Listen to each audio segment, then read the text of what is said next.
What I see here are technology experts, financial experts, key opinion leaders, and decision makers. Your decision impacts millions of lives. Your opinion shapes the digital economy of India.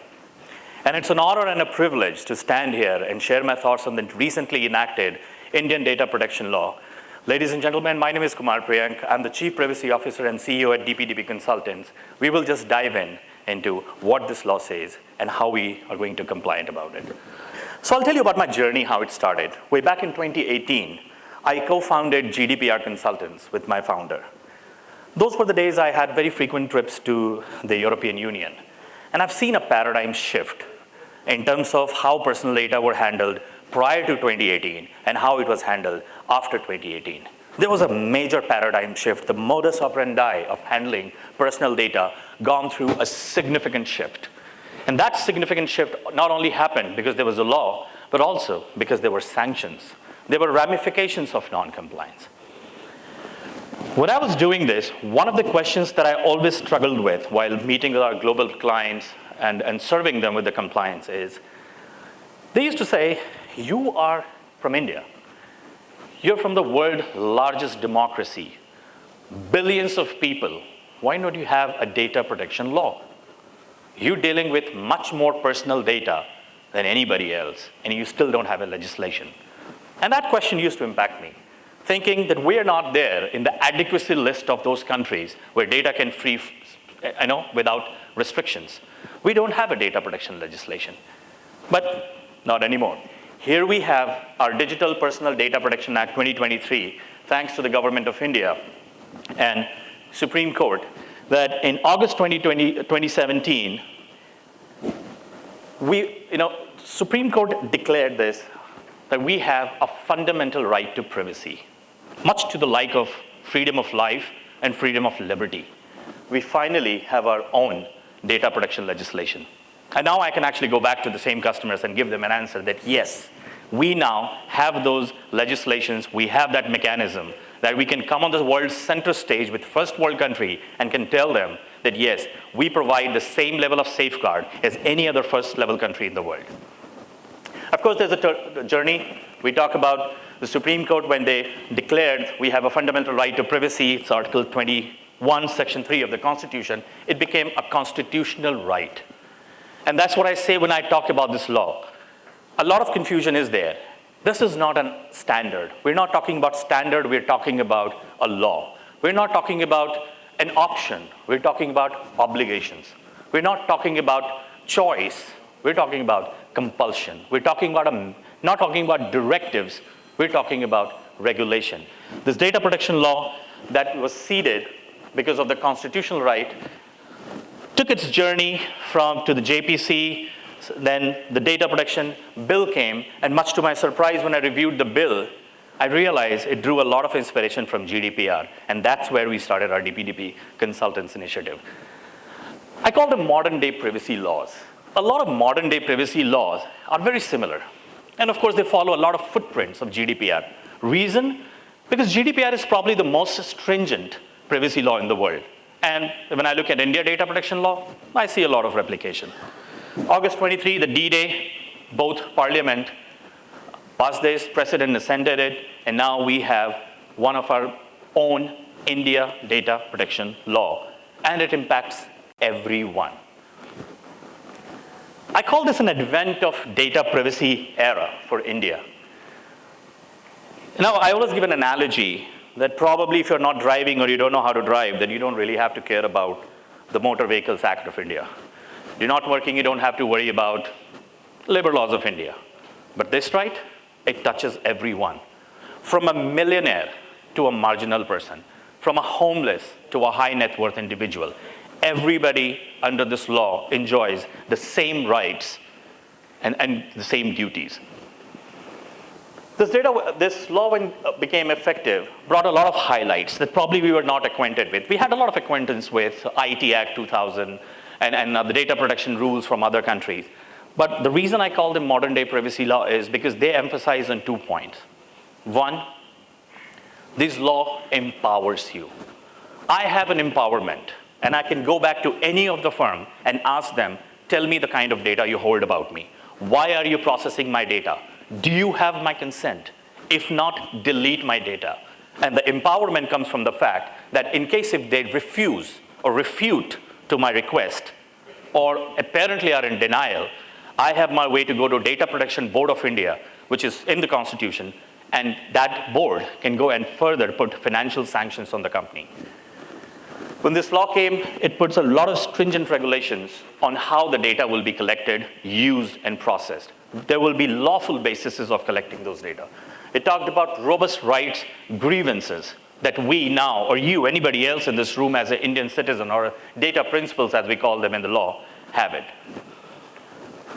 It talks about having one role in your organization. We're very familiar with marketing managers, sales, PR, human resources.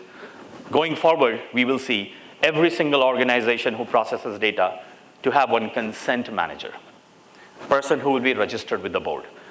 Banks, which I believe most likely, the BFSI sector most likely will fall into a specific category of data, what we call as significant data fiduciary, and you will see a new position rolling out, if not already, a data protection officer. And of course, a Data Protection Board of India will come, which will further strengthen and ensure that this law is being followed by all the organizations. And again, data breach notification. Initially, we've seen a lot of breaches, right? We've seen breach. A lot of organizations, when they have breached, they'll go hush-hush about it. This law will bring regulations in order to for notification to the people who data has been breached, notification to the government, notification to the authorities. We see this news every day. I think day before yesterday, I was reading news and saw Supreme Court sending notices to CRIF. Not only because they were culpable of running a parallel economy, but also because they were processing data without consent. Similar happened with one of the leading banks in India, because the consent that they still believed that they had was not valid and in alignment with the law. The buzz, the shake of DPDP already started feeling. I was listening to all the esteemed speakers here, and everywhere they talk about data protection. But do we understand this data protection in a larger frame? Data protection and data security and data privacy. We were talking about three things, or data security versus data privacy. We are so engrossed in how are we securing the data, we probably have forgotten how are we procuring the data. This law is not only about securing the data. It's about if you have a right legal basis, a lawful basis of procuring the data. I give an example, especially when I deal with banks. I can put $1 million in your account. But if I have not, collected that money through a proper channel or a legal sources, IT will come and freeze my asset. So what is the fun of securing that money that I have not procured legally? Precisely that is what's going to happen with data going further. Why this law is this stringent? Why GDPR suddenly started making waves? Because of this. People were afraid. Why? Because non-compliance has financial ramifications. India data protection law clearly says that non-compliance or not doing the things you're supposed to do, failing on your obligations, can result in penalties from 50 to 150 crores, 250 crores, depending on the culpability. That how much, what is the extent of the harm? Of course, there will be many factors, but now there is a financial factor attached to non-compliance, and organizations mandatorily have to do it. I've been talking about data principles and data fiduciary. When I see here, I see fiduciaries, especially in the BFSI industry. Fiduciary means somebody you can trust. That's what it means. When I see BFSI sector, I think I've trusted you with my lifelong savings. I've trusted you with my hard-earned money. And that's the role you play in my life. My fiduciary of my investments, fiduciary of my money. But do you know there is another role that you play now? Fiduciary of my personal data. And that has, if not less, the same weightage as my money with you as per this law. These are the key actors in this law. If I have to simplify it, data principal is me who is giving my data to you. Data fiduciary is you who's taking my data, and data processors are those organizations you're transferring to them. All these three stakeholders play a very pivotal role in order to ensure, and in order to cater to the provisions of this law. When I look at BFSI sector, I think I'm very overwhelmed. When I look at this couple of stats that I pulled in, we're talking about 81 trillion is what we're getting valued at 2025. We're talking about 150 billions by 2025. We're looking at 87% highest fintech adoption rate. We're talking about Indian insurance market going to 200 billion by 2027. That's how overwhelming it is. That's the pace we are growing. And that's where we're talking about digital transformation, but we cannot stop talking about digital privacy, because that is an enabler to the growth. We see all the non-compliance as ramification. What we've seen is in the Wells Fargo a few days ago, that only 2 people data that were breached, Wells Fargo has to give a public statement, a notification, and even firing the employees, it has to take the measures they had to. That's the BFSI sector. That's you growing at this pace. And I think you're one of the highest regulated industry. We talk about healthcare, we talk about BFSI, we talk about regulations, RBI, IRDAI, SEBI. We talk about the regulations. You're a highly regulated industry, and it's crucial that you acknowledge, take cognizance of this law, and move toward this compliance. Challenges. Why these challenges come? Every new law brings their own set of challenges. And the challenges are not only unique to BFSI sector. I was mentioning, this law touches every Indian citizen. And the problem with this is, while the law tells you what needs to be done, it would barely tells you how you will do it. And these challenges are not only unique for BFSI, it's for everyone. But if I have to list down a few of the challenges that I've seen or I've experienced while discussing with my different customers, counters, and prospects, these are the some that I can talk about it. Valid consent management. That's an example I was referring to when one of the banks in India were questioned about consent. We think we have consent. We have a lot of non-digital consent. By the time I will finish this meeting, of course, because it's non-business hour, had this been a business hour, there were thousands and thousands of consents being already taken. But are those consent really valid? Do they conform to the section 4 of the requirement of this law? Or are we just taking consent because we are hungry for data? If I give you my consent for KYC, you don't use that to sell me your credit card. That's the relevance of the consent. If I give you my consent with a checkbox, I need to take my consent with a checkbox. While we are so hungry for taking consent, do we allow people to take their consent back? Consent, do we record consent? Can we demonstrate consent? Can you say that consent was given and a privacy notice was served along with it? Is the user who's giving you consent is cognizant of what he's doing and why is he doing and what are his rights? If you are not able to prove that during giving a consent or taking a consent, my apologies, but all the consent we have taken holds no value in terms of the law or in terms of the enforcement authorities. Data minimizations. As I said, we are hungry for data. We want more data. We're munching on data. But do we really need that data? That's the question we have to ask when we start collecting personal data. A lot of, if you look at the enforcement that happened globally, there were a lot of questions raised on why do you need certain data that you need?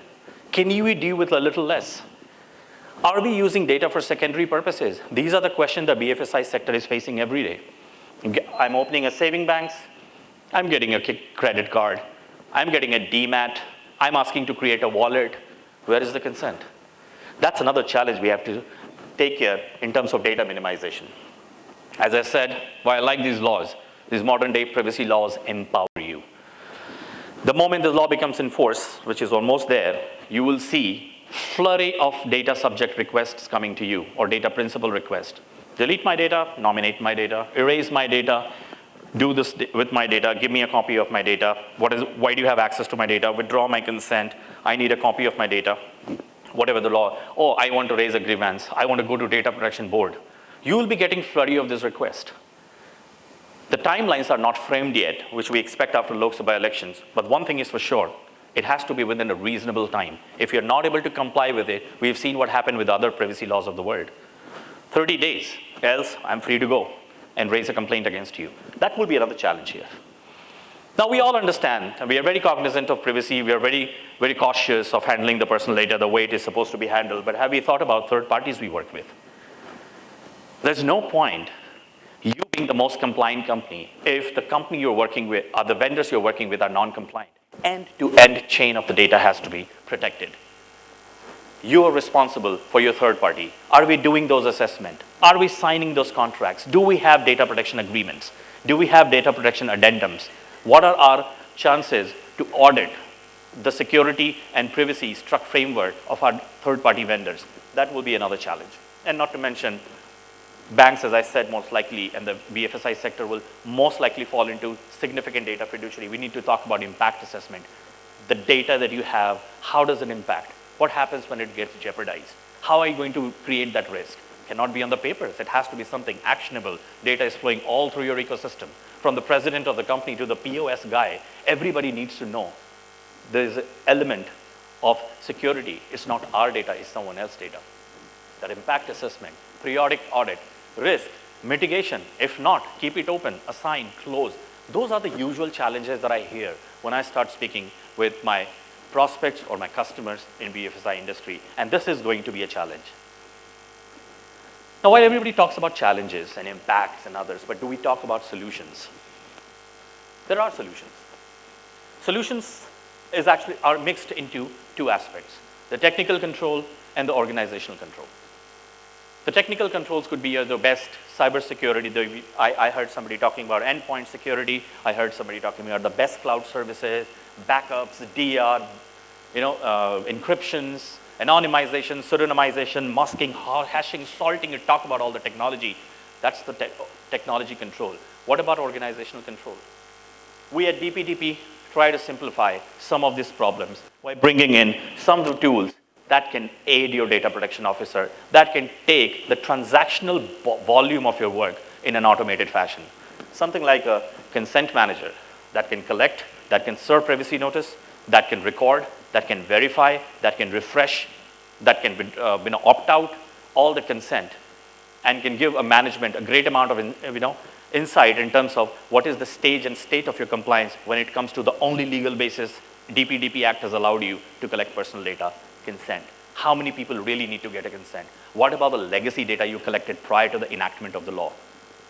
That is something that our tools try to solve. We talk about grievance redressals, we talk about rights. Those rights need to be responded in a timely fashion. That's what our DPGR does.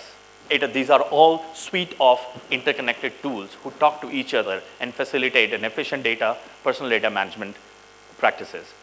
So all the rights within a time frame, acknowledgement to the people, collecting it, and these are all API enabled, integrated within your current ecosystem. Awareness program. Much lessly talked about, but as I said, people in this room are very cognizant. They're listening to this entire conversation because they care about data protection. But a president is, but is the POS person is.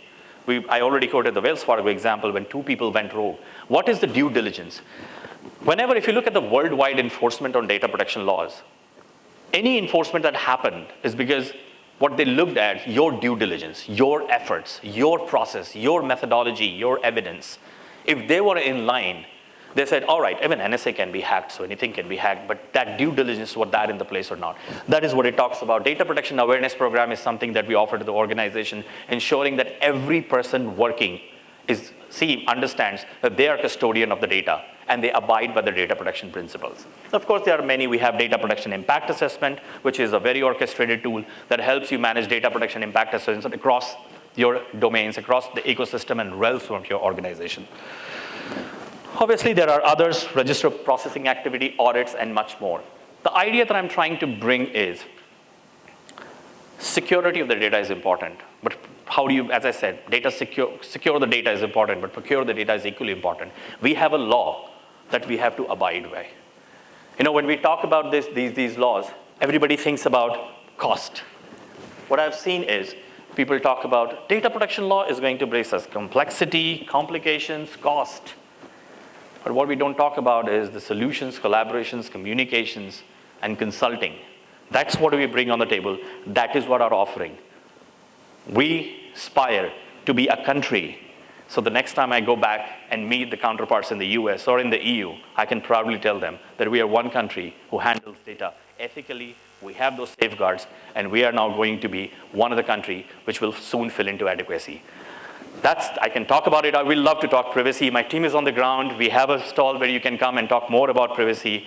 You are a very, very serious audience, but I love talking to you. Thank you, gentlemen, ladies. That was me.